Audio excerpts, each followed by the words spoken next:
વડોદરા શહેરના ઐતિહાસિક 4 દરવાજા વચ્ચે આવેલ માતાજીના મંદિરે આજે રવિવાર હોવાથી ભાવિક ભક્તો વહેલી સવારથી દર્શનાર્થે આવે છે. આ મંદિર આશરે 150 વર્ષ જૂનું છે. ભાવિક ભક્તોનું આ મંદિર માનતાઓ માંગતા હોય છે અને માં મેલડી ભક્તોની મનોકામના પણ પૂર્ણ કરે છે, જેથી કરીને ભાવિક ભક્તો દૂર દૂરથી અહીં પગપાળા પણ આવતા હોય છે. સવારે 3 વાગ્યાથી મંદિરના દરવાજા ખુલ્લા મૂકવામાં આવે છે અને પછી માની આરતી કરવામાં આવે છે. આખો દિવસ માઈ ભક્તો મંદિરે આવતા હોય છે.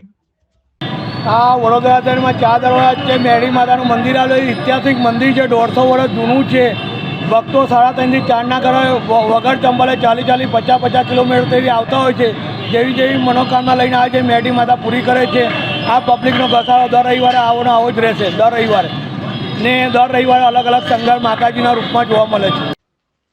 સમાચારોના સતત અપડેટ માટે આજે જ જોડાઓ TRC 24 કલાક સાથે. સબસ્ક્રાઇબ કરો અમારી YouTube ચેનલને અને ફોલો કરો TRC 24 કલાકને ફેસબુક અને ઇન્સ્ટાગ્રામ પર.